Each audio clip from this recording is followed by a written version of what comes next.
Major ডালিম, বাংলাদেশের ইতিহাসের না বলা সত্যকে জানুন। ডালিম বলছি, অসীম শ্রদ্ধা এবং প্রত্যয়ের সাথে এই ওয়েবসাইট বর্তমান এবং ভবিষ্যৎ প্রজন্মের তাদেরকেই উৎসর্গ করলাম, যারা স্বাধীনতা, সত্য, ন্যায় এবং অধিকারের জন্য সংগ্রাম করার সাহস রাখবেন। বাংলাদেশ এবং স্বাধীনতার যুদ্ধ সম্পর্কে অনেক কিছু লেখা হলেও পুরো সত্য এখনো উদ্ঘাটিত হয়নি। যারা প্রথম থেকে ভারতীয় নীল নকশা সম্পর্কে অবগত ছিলেন এবং শেখ মুজিবের বিরোধিতা করেছিলেন, তাদের পক্ষে বিশ্বাস করা তেমন কঠিন ছিল না যে দেশের সার্বিক অবস্থা ক্রমান্বয়ে চরম পরিণতির দিকেই ধাবিত হবে। কিন্তু যারা শেখ মুজিবের উপর অগাধ বিশ্বাস রেখেছিলেন, তাদের পক্ষে তেমনটি যে ঘটবেই সেটা মেনে নেওয়া কিছুতেই সম্ভব ছিল না। শেখ মুজিব সাধারণ ব্যক্তি ছিলেন না, যে পদে তিনি অধিষ্ঠিত হয়েছিলেন সেটাও ছিল অসাধারণ। সমভাবে আমাদের মুক্তিযুদ্ধের বিষয়টিও ছিল অত্যন্ত জটিল। সেদিক থেকে বিচার করলে এই ওয়েবসাইটের মাধ্যমে বেরিয়ে আসা প্রত্যেকটি ইস্যুই বিশদ বিশ্লেষণের দাবিদার। আন্দোলনের সময় শেখ মুজিব ছিলেন অতি জনপ্রিয় একজন কাঙ্ক্ষিত নেতা, কিন্তু স্বাধীনতোত্তরকালে তিনি হয়ে ওঠেন জনধিকৃত নিকৃষ্টতম এক স্বৈরাচার শাসক। তার এই দুই বিপরীত চরিত্রের মাঝে রয়েছে এক হারিয়ে যাওয়া যোগসূত্র। শেখ মুজিবের এই চারিত্রিক দ্বৈত তাকে এক সূত্রে বেঁধেছিল কোনো একটি বিশেষ তাড়নায়: রাজনীতি, আদর্শ, ভীতি, হীনমন্যতা, আত্মম্বরিতা, উচ্চাভিলাষ। পাঠক বিষয়টিকে কিভাবে দেখবেন তার উপরে নির্ভর করবে এর জবাব।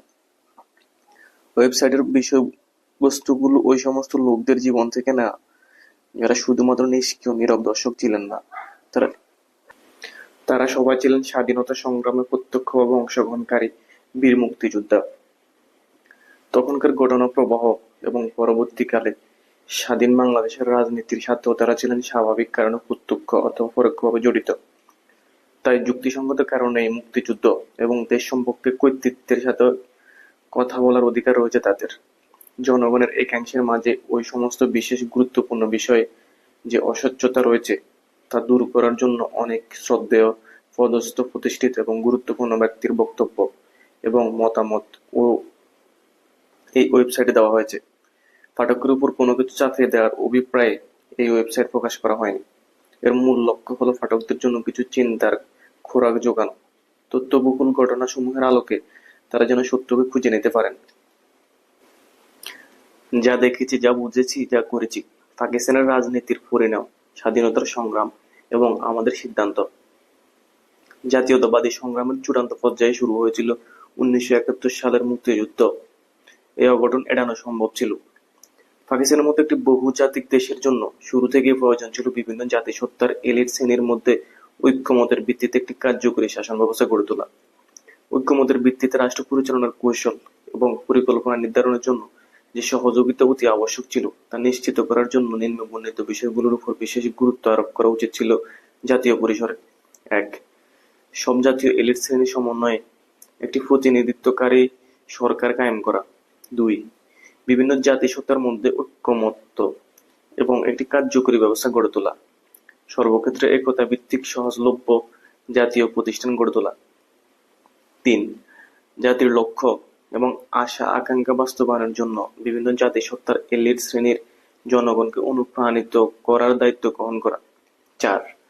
যে কোনো বিচ্ছিন্নবাদী প্রচেষ্টাকে অঙ্গুরেই বিনষ্ট করে দেওয়া, বল প্রয়োগের মাধ্যমে নয় এবং তা ইতিবাচক পদক্ষেপ গ্রহণের মাধ্যমে। 5. অর্থনৈতিক সুবিধাবাদী 5. অর্থনৈতিক সুবিধাদি যাতে জনগণ পর্যন্ত পৌঁছে তা নিশ্চিত করা। আধুনিকীকরণ এবং উন্নয়নের সুফল সমভাবে যাতে সব জাতিগোষ্ঠী উপভোগ করতে পারে তার ব্যবস্থা নিশ্চিত করা। জাতীয় এলিট শ্রেণীগুলো কর্তৃক বিভিন্ন জাতিগোষ্ঠীর জনগণের মাঝে জাতীয় সম্পদ ও সুবিধাদির সুষম বণ্টন নিশ্চিত করা। এ ধরনের কৌশল এবং পরিকল্পনা সব সমস্যার সমাধান অবশ্যই ছিল না, কিন্তু এর ফলে আশা করা যেত জাতীয় রাজনৈতিক অবকাঠামোতে বর্জনের পরিবর্তে ঐক্যের মাধ্যমে বহুজাতিক দেশের অখণ্ডতা বজিয়ে রাখা। ধারণা করা চলে ন্যায্য অধিকার পাওয়ার জন্য বিভিন্ন জাতিসত্তার জনগোষ্ঠী কিছুকাল হয়তোবা প্রলম্বিত শিল্পায়নের পরিকল্পনা এবং স্তিমিত আধুনিকীকরণ প্রক্রিয়াকেও মেনে নিতেও। যে কোনো ব্যক্তির পক্ষে একটি ন্যায়ভিত্তিক সমাজে দরিদ্র হয়ে থাকাটা সহনীয় হয় তখনই যখন তার পড়শিরা সমাজে অর্জিত ধন সম্পদের বড়াই করার সুযোগ না পায়। একটি দেশ উন্নত হতে পারে শুধুমাত্র ঐক্যের ভিত্তিতে। বৈষম্য এবং বিভক্তি এক অথবা একাধিক জাতিগত রাষ্ট্রে জন্ম দেয়, ফলে সংখ্যাগরিষ্ঠ জনগোষ্ঠীরই হয় সমূহ ক্ষতি।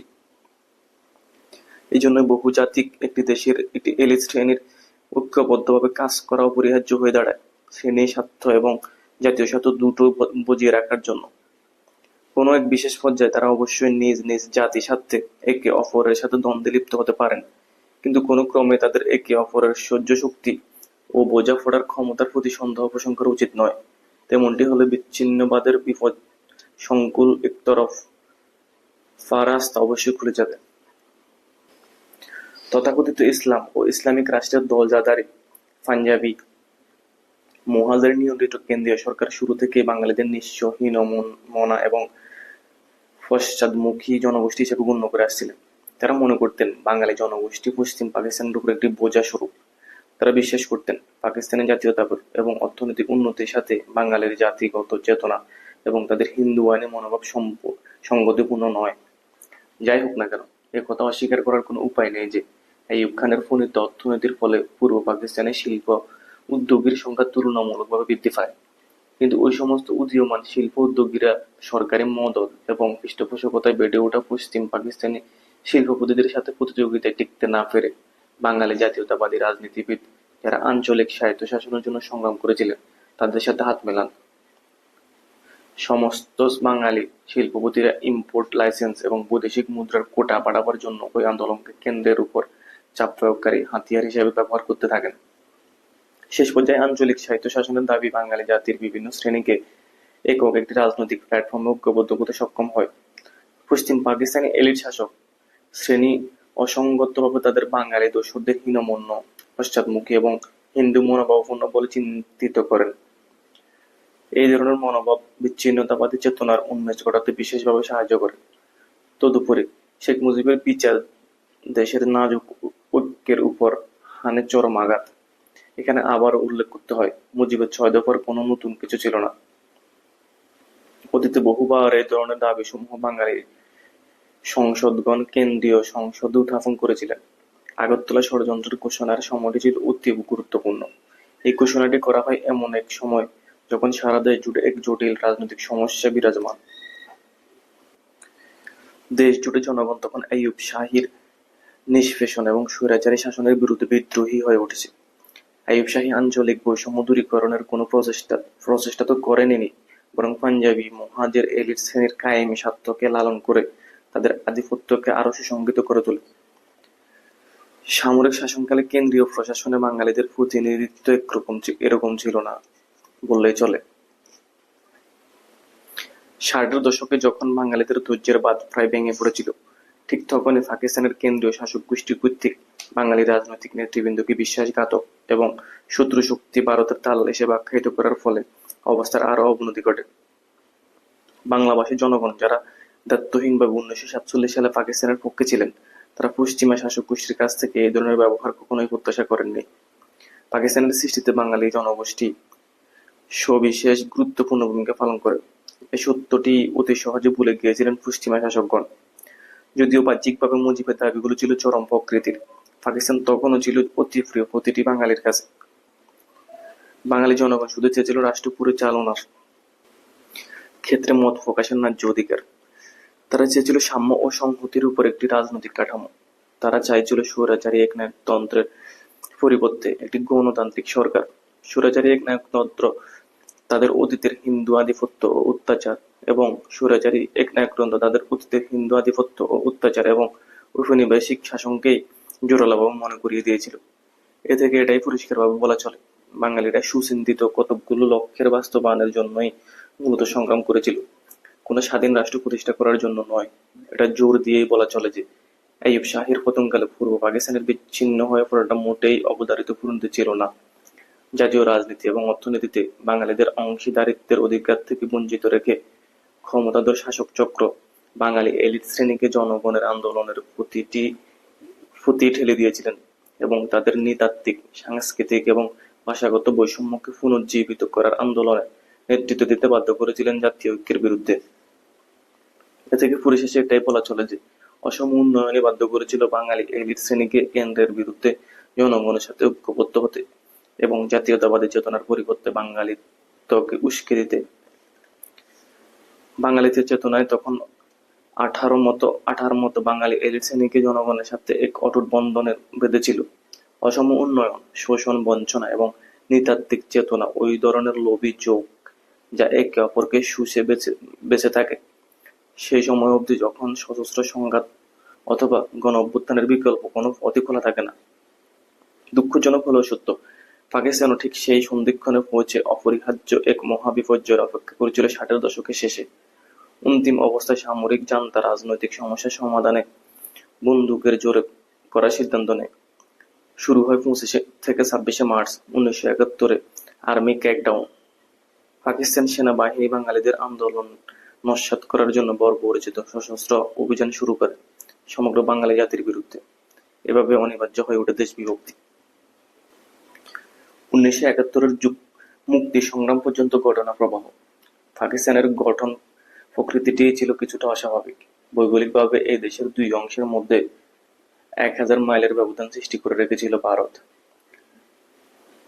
নৃতাত্ত্বিক, সাংস্কৃতিক, ভাষা এবং আর্থসামাজিক দিক দিয়েও এই দুই অংশের মাঝে ছিল বিরাট ধরনের ব্যবধান। এই সমস্ত ব্যবধানগুলো ক্রমশ বেড়ে যায় ক্ষমতাসীন গোষ্ঠীদের ছলে বলে কৌশলে ক্ষমতা কক্ষীভূত করার নীতি গ্রহণের পরিপ্রেক্ষিতে। ক্ষমতাসীন গোষ্ঠী তাদের ভাষা এবং সংস্কৃতি অন্যায়ভাবে গায়ের জোরে অন্যদের উপর চাপিয়ে দিতে চায়, যাতে করে রাজনৈতিকভাবে পুরো দেশের উপর তাদের প্রাধান্য বজিয়ে রাখা সম্ভব হয় এবং অর্থনৈতিকভাবে শোষণ কায়েম করা যায়। পাকিস্তান সৃষ্টির জন্মলগ্নে এই সংঘাতের সূত্রপাত ঘটে যখন 1948 সালে জনাব মোহাম্মদ আলী জিন্নাহ গভর্নর জেনারেল হিসেবে ঢাকায় এক জনসভায় ঘোষণা দেন উর্দুই হবে পাকিস্তানের একমাত্র রাষ্ট্রভাষা। তাৎক্ষণিকভাবে এর প্রতিবাদ জানানো হয় বাংলা ভাষাভাষী জনগোষ্ঠীর পক্ষ থেকে, যা পরবর্তীকালে জাতীয়তাবাদী চেতনার উন্মেষ ঘটাতে সাহায্য করে। এরপর 1952 সালে ভাষা আন্দোলনের সময় রক্তের বিনিময়ে পূর্ব বাংলার জনগণ তাদের মাতৃভাষার মর্যাদা অক্ষুণ্ণ রাখার দৃঢ়তা ব্যক্ত করেন, যার ফলে পাকিস্তানের শাসক গোষ্ঠী বাংলা ভাষাকে রাষ্ট্রভাষার মর্যাদা দিতে বাধ্য হন। 1954 সালে পূর্ব পাকিস্তানের জাতীয়তাবাদী চেতনার উদ্বুদ্ধ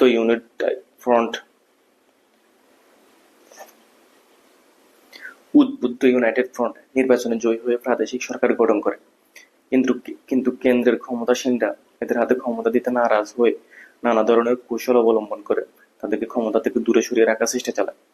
ফলে পূর্ব পাকিস্তানের রাজনৈতিক অস্থিতিশীলতা দেখা দেয়। একের পর এক সরকার পতন ঘটানোর তামাশা শুরু হয় অতি চতুরতার সাথে। এর অজুহাতের পর 1958 সালে জেনারেল আইয়ুব খান ক্ষমতা দখল করে দেশে সামরিক শাসন জারি করেন। 60-এর দশকের ঘটনাবলী পূর্ব পাকিস্তানের জনগণের মনে এই বিশ্বাস জন্মাতে সক্ষম হয় যে পূর্ণ স্বায়ত্ত শাসন অর্জন করা ছাড়া আর অন্য কোনো উপায়ে তারা নিজেদের ন্যায্য অধিকার প্রতিষ্ঠা করতে পারবে না।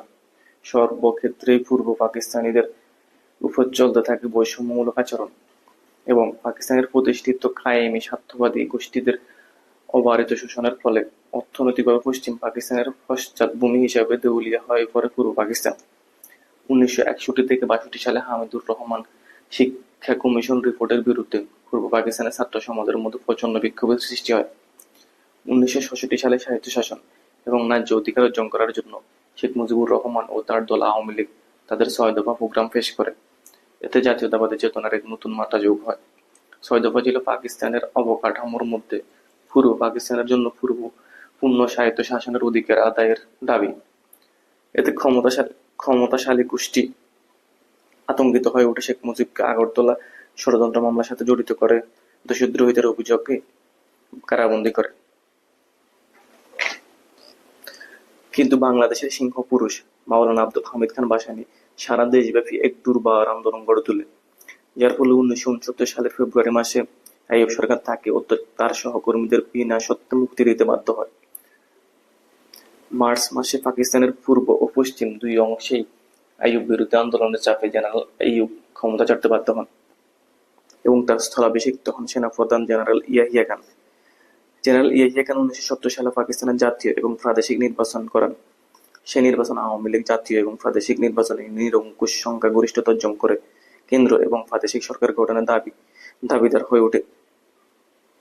কিন্তু সামরিক জান্তা এবং পশ্চিম পাকিস্তানের দ্রুত রাজনৈতিক নেতা জুলফিকার আলী ভুট্টোর যোগ সজাগে আওয়ামী লীগের কাছে ক্ষমতা হস্তান্তর না করে জুলফিকার আলী ভুট্টো হস্তান্তর না করার ফন্দি ফিকির করতে থাকেন।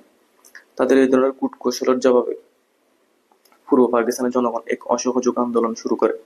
1971-এর 3 মার্চ থেকে 2 মার্চ পূর্ব বাংলার ছাত্র ও যুব সমাজের পক্ষ থেকে আসম আব্দুর রব ঢাকা বিশ্ববিদ্যালয়ের বটতলায় সর্বপ্রথম স্বাধীন বাংলাদেশের পতাকা উত্তোলন করেন।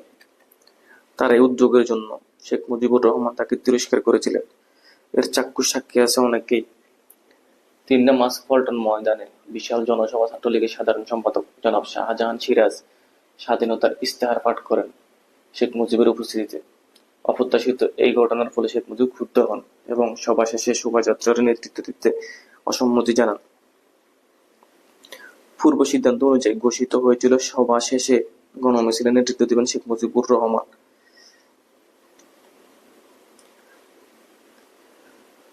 তার 7 মার্চ রেসকোর্সের বিশাল জনসমূহে তার বহুল প্রচারিত বক্তব্য রাখেন। বক্তৃতা প্রসঙ্গে তিনি বলেন, এবারের সংগ্রাম আমাদের স্বাধীনতার সংগ্রাম, এবারের সংগ্রাম আমাদের মুক্তির সংগ্রাম। কিন্তু বক্তৃতা শেষ করার সময় তিনি ঘোষণা দেন, জয় বাংলা, জয় পাঞ্জাব, জয় সিন্ধু, জয় বেলুচিস্তান, জয় সীমান্ত প্রদেশ এবং জয় পাকিস্তান। তার বক্তৃতা পরদিন সবকটি দৈনিক পত্রিকাতে ছাপানো হয়। অবশেষে ক্ষমতা হস্তান্তরের সব আলোচনায় যখন ব্যর্থ হয়, তখন সামরিক জান্তা অস্ত্রের মাধ্যমে রাজনৈতিক সংকটের মোকাবিলা করার সিদ্ধান্ত নেয়। তারা হায়েনার মতো ঝাঁপিয়ে পড়ে পূর্ব পাকিস্তানের নিরস্ত্র জনগণের উপর। 25 থেকে 26 মার্চ 1971-এর কালো রাতে চালানো হয় পাশবিক শ্বেত সন্ত্রাস। 6 দফা আওয়ামী লীগের রাজনৈতিক ম্যানিফেস্টো। 6 দফা 1 ঐতিহাসিক লাহোর প্রস্তাবের ভিত্তিতে পাকিস্তানকে একটি সত্যিকারের ফেডারেশন রূপে গঠিত হইবে। তাহাতে পার্লামেন্ট পদ্ধতি সরকার থাকিবে। সকল নির্বাচন সর্বজনীন প্রাপ্তবয়স্কদের সরাসরি ভোটে অনুষ্ঠিত হইবে। আইনসভাসমূহের সার্বভৌমত্ব থাকিবে। সংশোধিত সরকারের চরিত্র হবে ফেডারেল এবং সংসদীয় গণতান্ত্রিক। জাতীয় এবং ফেডারেটিং ইউনিট সমূহে প্রত্যক্ষ গণভোটের মাধ্যমে সরকার নির্বাচিত হবে। জনসংখ্যার অনুপাতে ফেডারেল সংসদে প্রতিনিধিত্ব করা হবে। 2 কেন্দ্রীয় সরকারের হাতে মাত্র 2টি বিষয় থাকিবে, প্রতিরক্ষা এবং বৈদেশিক নীতি। অবশিষ্ট বিষয়সমূহ স্টেট বা প্রদেশসমূহের হাতে থাকিবে। 3 পূর্ব এবং পশ্চিম পাকিস্তানের 2টি পৃথক অথচ বিনিময়যোগ্য মুদ্রার প্রচলন করিতে হইবে, অথবা 2 অঞ্চলের জন্য একই কারেন্সি থাকিবে। শাসনতন্ত্রে এমন সুনির্দিষ্ট নির্দেশ থাকিবে যাহাতে পূর্ব পাকিস্তানের মুদ্রা পশ্চিম পাকিস্তানে পাচার না হইতে পারে। এই বিধানে পাকিস্তানে একটি ফেডারেল রিজার্ভ ব্যাংক থাকিবে। 2 অঞ্চলে 2টি আঞ্চলিক রিজার্ভ ব্যাংক থাকিবে। সংশোধিত ফেডারেল সরকার শুধুমাত্র পররাষ্ট্র, প্রতিরক্ষা এবং নিম্নবর্ণিত শর্ত সাপেক্ষে মুদ্রা সম্পর্কিত বিষয়দের জন্য দায়ী থাকিবেন। বিষয়গুলো হলো: ক 2 উইং এর জন্য 2টি ভিন্ন কিন্তু পরিবর্তনশীল মুদ্রা ব্যবস্থা চালু করতে হইবে, অথবা 1 সারা দেশের জন্য একটি মুদ্রা ব্যবস্থা রাখা যেতে পারে, কিন্তু এই ক্ষেত্রে সাংবিধানিক আইন প্রবর্তন করিতে হবে, যাতে করে পূর্ব পাকিস্তান থেকে পশ্চিম পাকিস্তানে সম্পদ ও অর্থ পাচার হইতে না পারে। খ আলাদা ব্যাংকিং রিজার্ভ সৃষ্টি করিতে হইবে। পূর্ব পাকিস্তানের জন্য আলাদাভাবে আর্থিক এবং আয় ব্যয় এবং হিসাব নিকাশের ক্ষমতা থাকিবে পূর্ব পাকিস্তানের। 1 2টি ভিন্ন কিন্তু পরিবর্তনশীল মুদ্রা ব্যবস্থার প্রচলন করা প্রতিটি অংশে কিংবা অঞ্চলের জন্য, অথবা একটি মুদ্রা ব্যবস্থা চালু থাকিবে, তবে কেন্দ্রীয় রিজার্ভ ব্যাংকিং সিস্টেমের ভিতর আঞ্চলিক রিজার্ভ ব্যাংক সৃষ্টি করিতে হইবে এবং এমন ব্যবস্থা প্রবর্তন করিতে হইবে যাতে এক অঞ্চলের সম্পদ কিংবা অর্থ অন্য অঞ্চলে পাচার করা সম্ভব না হয়। 4 সকল প্রকার ট্যাক্স, খাজনা ধার্য ও আদায়ের ক্ষমতা থাকিবে আঞ্চলিক সরকারের হাতে। আঞ্চলিক সরকারের আদায়কৃত রেভিনিউর একটি অংশ ফেডারেল তহবিলে জমা হইবে। এইভাবে জমাকৃত টাকায় ফেডারেল সরকারের মূলধন হইবে। সংশোধিত আর্থিক লেনদেন, আয় ব্যয় এবং পরিকল্পনা হবে ফেডারেটিং ইউনিটগুলোর। ফেডারেটিং ইউনিটগুলো কেন্দ্রীয় সরকারকে বরাদ্দকৃত অর্থের যোগান দিবে প্রতিরক্ষা এবং পররাষ্ট্র বিষয়ক কর্মকাণ্ডের জন্য। দেশের সংবিধানে নির্ধারিত বরাদ্দ আয় কেন্দ্র পাইবে যথাযথভাবে নির্ধারিত অনুপাতে। সংবিধানে এমন বিধান নির্ধারণ করা হইবে যাতে কেন্দ্রীয় সরকার ফেডারেটিং ইউনিটগুলোর কাছ থেকে নিয়মিত অর্থ পায়, যাতে করে ফেডারেল ইউনিটগুলোর আয় ব্যয় সংক্রান্ত নীতিগুলোর উপর ক্ষেত্রবিশেষ নিয়ন্ত্রণ করা সম্ভব হয়। 6 2 অঞ্চলের বৈদেশিক মুদ্রা আদায়ের পৃথক পৃথক হিসাব রাখিতে হইবে। এসব অর্থ আঞ্চলিক সরকারের এখতিয়ারে থাকিবে। কেন্দ্রীয় সরকারের প্রয়োজনীয় বৈদেশিক মুদ্রা 2 অঞ্চল সমানভাবে দিবে অথবা সংবিধানে নির্ধারিত হারে আদায় হইবে। বিদেশের সঙ্গে বাণিজ্য চুক্তি, বিদেশের ট্রেড মিশন স্থাপন ও আমদানি রপ্তানির অধিকার আঞ্চলিক সরকারের থাকিবে। সংশোধিত বৈদেশিক মুদ্রা অর্জনের সব হিসাব প্রতিটি ফেডারেটিং ইউনিটের নিয়ন্ত্রণে পৃথক পৃথকভাবে রাখার বিধান সংবিধানে রাখা হইবে। কেন্দ্রের জন্য প্রয়োজনীয় বৈদেশিক মুদ্রা প্রতিটি ফেডারেটিং ইউনিট কি অনুপাতে প্রদান করে সেটা সংবিধানে পরিষ্কারভাবে বর্ণিত থাকিবে। দেশের পররাষ্ট্র নীতি নির্ধারণের দায়িত্ব হবে কেন্দ্রীয় সরকারের, কিন্তু সেই নীতির আওতায় আঞ্চলিক সরকারগুলো বহির্বাণিজ্যের ও বৈদেশিক সাহায্য সম্পর্কে সরাসরি আলোচনা এবং চুক্তি সম্পাদন করতে পারবে, সেই বিধানও সংবিধানে থাকিতে হইবে। পূর্ব পাকিস্তানের আপামর জনসাধারণের আশা আকাঙ্ক্ষার প্রতিফলন ঘটেছিল 6 দফায়। দফার মাধ্যমে পরিষ্কার হয়ে উঠেছিল কিভাবে কেন্দ্রের ক্ষমতাসীন গোষ্ঠী পূর্ব পাকিস্তানকে শোষণ করেছিল। যাই হোক, তবুও বলতে হয় 6 দফার ঘোষণার সময়টা ছিল তাৎপর্যপূর্ণ। 1965 সালে পাক ভারত যুদ্ধের পরে 6 দফার ঘোষিত হয়। সামরিক চুক্তি থাকা সত্ত্বেও 1965 সালের যুদ্ধে আমেরিকার ভূমিকা পাকিস্তান সরকারের মনোভূত ছিল না। এই বিষয়ে প্রেসিডেন্ট আইয়ুব খান আমেরিকান সরকারকে তার অসন্তুষ্টি জানিয়েছিল। তাই নয়, বিকল্প উপায় হিসেবে আইয়ুব খান আমেরিকার শত্রু গণচীনের সাথে বন্ধুত্ব গড়ে তোলার উদ্যোগ গ্রহণ করেন। তার এই উদ্যোগকে আমেরিকান সরকার তাদের স্বার্থ বিরোধী বলে মনে করে। তাই আইয়ুবের ঔদ্ধত্যের উপযুক্ত জবাব দেওয়ার জন্য আমেরিকা আইয়ুব বিরোধী আন্দোলনে সক্রিয় সহযোগিতা দিতে থাকে। এই চক্রান্তে মদদ যোগাবার জন্য যারা হাত বাড়িয়ে দিয়েছিলেন তাদের মধ্যে বিদগ্ধ হারুন পরিবারের আলফা ইন্স্যুরেন্স কোম্পানির বাটা-প্রাপ্ত সদস্য শেখ মুজিব ছিলেন অন্যতম। ওই চক্রান্তের ফসল হিসেবে বেরিয়ে আসে 6 দফা। যদিও বলা হয়ে থাকে বাঙালি বুদ্ধিজীবী এবং অর্থনীতিবিদ যথা doctor Kamal Hossain, doctor Rehman Hossain, doctor Nurul Islam, professor Abdur Razzaq প্রমুখরাই ছিলেন 6 দফার জন্মদাতা। কিন্তু যে সত্যটি কখনো প্রকাশ করা হয়নি সেটি হলো 6 দফা প্রণয়নে আমেরিকার কয়েকজন বিশিষ্ট অর্থনীতিবিদ ফোর্ড ফাউন্ডেশন মদদপুষ্ট হয়ে এই 6 দফা দাবি প্রণয়ন কাজ করেছিলেন। 6 দফা পাকিস্তানকে দ্বিখণ্ডিত করার জন্য নয়, শুধুমাত্র আইয়ুব খানকে তার বেয়াদবির উপযুক্ত শিক্ষা দেবার জন্যই আমেরিকা সাহায্য করেন। তারা কখনো পাকিস্তান দ্বিখণ্ডিত হোক সেটা চায়নি। এ ব্যাপারে তৎকালীন আমেরিকার রাষ্ট্রদূত জে ফারল্যান্ড পরিষ্কারভাবে মুজিবকে হুঁশিয়ার করে দিয়েছিলেন, রাজনৈতিক অবমিষ্যতা থেকে একচ্ছত্র নেতার পরিণতি। 6 দফা দাবির বহিঃপ্রকাশ ঘটার আগ পর্যন্ত শেখ মুজিবুর ভূমিকা পূর্ব পাকিস্তানের রাজনীতিতে তেমন গুরুত্বপূর্ণ ছিল না। 1954 সালে রাজনীতিতে এক চমকপ্রদ ঘটনা ঘটিয়ে মুজিব আকস্মিকভাবে রাজনীতিতে আলোচ্য ব্যক্তিত্বে পরিণত হন। হক বাসানির যুক্ত ফ্রন্ট সংসদ অধিবেশন চলাকালে হঠাৎ করে শেখ মুজিব তার গুন্ডা ফান্ডা নিয়ে অতর্কিত অধিবেশন কক্ষে প্রবেশ করে হইচই শুরু করে, লাঠিবাজি এবং চেয়ার টেবিল ছোড়াছুড়ি করে অধিবেশন পণ্ড করে দেয়। ওই তাণ্ডব লীলায় সংসদের স্পিকার মারা যায়, গুরুতর আহত হয়। এই অপকর্মের নেপথ্যে হোসেন শহীদ সোহরাওয়ার্দীর হাত ছিল। এই ঘটনা পরবর্তীকালে আইয়ুব খানকে পূর্ব পাকিস্তানের প্রাদেশিক সরকার বিলুপ্ত করে সামরিক শাসন জারি করার সুযোগ করে দেয়। 6 দফায় কেন্দ্রীয় সরকার দেশদ্রোহিতা এই গন্ধ পায়। তার ধারণা হয় 6 দফা দেশকে দ্বিখণ্ডিত করার একটি কূটকৌশল। যদিও 6 দফা ছিল পূর্ব বাংলার জনগণের মুক্তির সনদপত্র। 6 দফায় পরবর্তীকালে বর্ণিত হয়েছিল পূর্ব পাকিস্তানে কেন্দ্রীয় শাসকদের দ্বারা কি ধরনের শোষণ চলেছিল দেশ স্বাধীন হওয়ার পর থেকে। যা হোক, শেখ মুজিব সহ আওয়ামী লীগের বেশ কিছু শীর্ষস্থানীয় নেতাদের জড়িত করা হয় বিখ্যাত আগরতলা ষড়যন্ত্র মামলায়। যদিও আগরতলা ষড়যন্ত্র মামলায় শেখ মুজিব কিংবা তার দলীয় নেতারা কেউই জড়িত ছিল না। নেতাদের গ্রেপ্তারের ফলে 6 দফা আন্দোলনে বাটা পড়ে। সেই ক্রান্তি লগ্নে আবারও অগ্রণী ভূমিকায় এগিয়ে আসে জাগ্রত ছাত্র সমাজ। বাংলার সিংহপুরুষ মাওলানা ভাসানীর পৃষ্ঠপোষকতায় তারা গঠন করেছিল ইউনাইটেড অ্যাকশন কমিটি এবং এর নেতৃত্বে 11 দফার আন্দোলনকে জনপ্রিয় করে তুলে দেশব্যাপী এক দুর্বার গণ আন্দোলন জোয়ার সৃষ্টি করেছিল। 11 দফা জনপ্রিয় হয়ে উঠেছিল কারণ এর মূল বিষয় ছিল পাকিস্তানের জন্য স্বাধিকার ও স্বায়ত্ত শাসনের দাবি।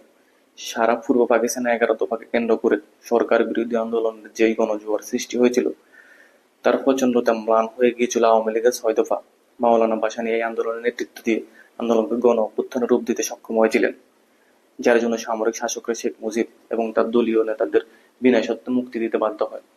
মুক্তি পেয়ে রেসকোর্সে এক বিশাল জনসভা মুজিব তার ভাষণে বলেছিলেন, জেল থেকে মুক্তি পাবার পর আমি দেখলাম আওয়ামী লীগের 6 দফা ছাত্রদের 11 দফা বিলীন হয়ে গেছে। জনগণের চাপে মুক্ত হয়ে মুজিব নিজেকে নতুন করে আবিষ্কার করলেন। তিনি নিজেকে ফেলেন সমগ্র বাংলাদেশি জনগণের একচ্ছত্র নেতা হিসেবে। কিন্তু এমনটি হওয়ার পেছনে তার নিজস্ব কোনো অবদান ছিল না। আমাদের জাতীয় ইতিহাসে নেতারা সবাই সবকালে চলেছেন পেছনে, কিন্তু জনগণ কখনোই কোনো ক্রান্তিলগ্নে ভুল সিদ্ধান্ত গ্রহণ করেননি। এটা এক ঐতিহাসিক বাস্তবতার যার আবর্তে জাতি আজও ঘুরপাক খাচ্ছে। সে সময় জাতি উন্মুখ হয়ে উঠেছিল স্বাধিকার ও স্বায়ত্ত শাসন পাওয়ার জন্য। তারা হয়ে উঠেছিল অস্থির, ধৈর্যহারা এবং বিস্ফোরাম্মুখ। কিন্তু তাদের প্রত্যাশাকে বাস্তবায়িত করার মতো আস্থাভাজন কোনো জাতীয় নেতা ছিলেন না সামনে। বিস্ফোরণমুখ জাতিকে এগিয়ে নেওয়ার জন্য নিঃস্বার্থ চরিত্রের পরীক্ষিত একজন বিচক্ষণ নেতার প্রয়োজন হয়ে উঠেছিল বিকল্পহীন। মাওলানা ভাসানী ছিলেন তেমন মাপের একমাত্র নেতা, কিন্তু বয়সের ভারে তিনি আপসহীন বৃহত্তর গরিব জনগোষ্ঠীর তখন অনেকটাই দুর্বল। নেতা হিসেবে তাকে জনগণ অবশ্যই মেনে এসেছে আপসহীন বৃহত্তর গরিব জনগোষ্ঠীর বন্ধু হিসেবে। তার রাজনৈতিক দূরদর্শিতা ও প্রজ্ঞতার অভাব ছিল না, কিন্তু তার ছিল না সংগঠন ভিত্তিক শক্তি।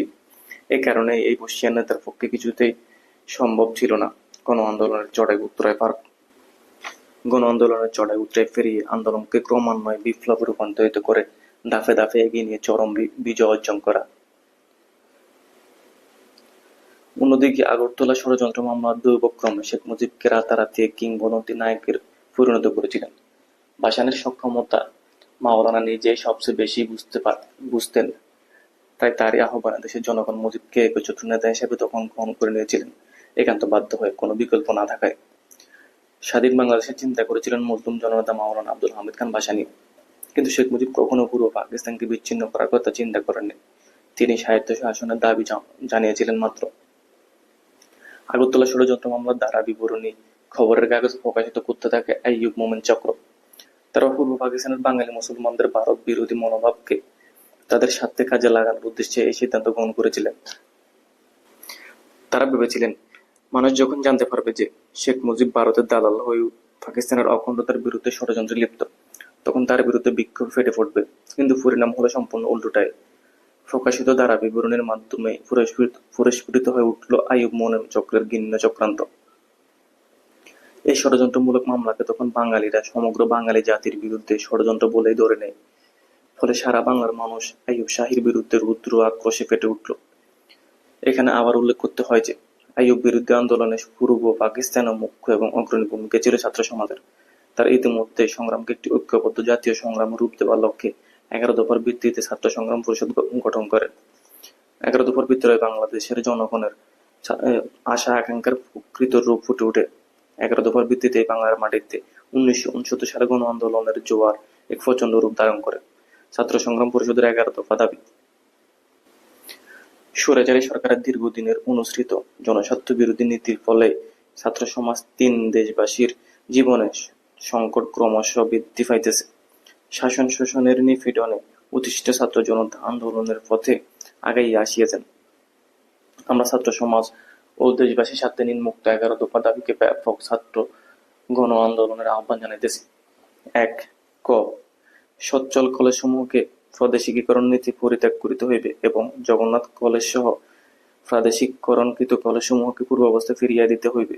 খ. শিক্ষার ব্যাপক প্রসারের জন্য প্রদেশের সর্বত্র, বিশেষ করিয়া গ্রামাঞ্চলে স্কুল কলেজ স্থাপন করিতে হইবে এবং বেসরকারি উদ্যোগে প্রতিষ্ঠিত স্কুল কলেজসমূহকে সত্ত্বের অনুমোদন দিতে হইবে। কারিগরি শিক্ষার প্রসারের জন্য পর্যাপ্ত সংখ্যক ইঞ্জিনিয়ারিং কলেজ, পলিটেকনিক্যাল ও কমার্শিয়াল ইনস্টিটিউট স্থাপন করিতে হইবে। গ. প্রদেশের কলেজসমূহে দ্বিতীয় শিফটে 900 আইএসসি, আইকম ও বিএ, বিএসসি, বিকম এবং প্রতিষ্ঠিত কলেজসমূহ 900 এমএ ও এমকম ক্লাস চালু করিতে হইবে। গ. ছাত্র বেতন শতকরা 50% হ্রাস করিতে হইবে। স্কলারশিপ ও স্টাইপেন্ডের সংখ্যা বৃদ্ধি করিতে হইবে এবং ছাত্র আন্দোলনে অংশগ্রহণ করার অপরাধে স্কলারশিপ ও স্টাইপেন্ড কাড়িয়া লওয়া চলিবে না। উম. হল, হোস্টেলের ডাইনিং হল ও ক্যান্টিন খরচের 50% সরকারি সাবসিডি হিসাবে প্রদান করিতে হইবে। চ. হল ও হোস্টেলের সমস্যা সমাধান করিতে হইবে। চ. মাতৃভাষার মাধ্যমে সর্বস্তরে শিক্ষার ব্যবস্থা করিতে হইবে। সকল শিক্ষা প্রতিষ্ঠানে পর্যাপ্ত সংখ্যক অভিজ্ঞ শিক্ষকের ব্যবস্থা করিতে হইবে। শিক্ষকের বেতন বৃদ্ধি করিতে হইবে এবং স্বাধীন মতামত প্রকাশের অধিকার দিতে হইবে। জ. 8ম শ্রেণী পর্যন্ত শিক্ষাকে অবৈতনিক ও বাধ্যতামূলক করিতে হইবে। জ মেডিকেল বিশ্ববিদ্যালয় স্থাপন করিতে হইবে এবং অটোমেশন প্রথা বিলোপ, নমিনেশন ভর্তি প্রথা বন্ধ, মেডিকেল কাউন্সিল অর্ডিন্যান্স বাতিল, ডেন্টাল কলেজকে পূর্ণাঙ্গ কলেজে পরিণত করা প্রভৃতি মেডিকেল ছাত্রদের সকল দাবি মানিয়া লইতে হইবে, নার্স ছাত্রীদের সকল দাবি মানিয়া লইতে হইবে।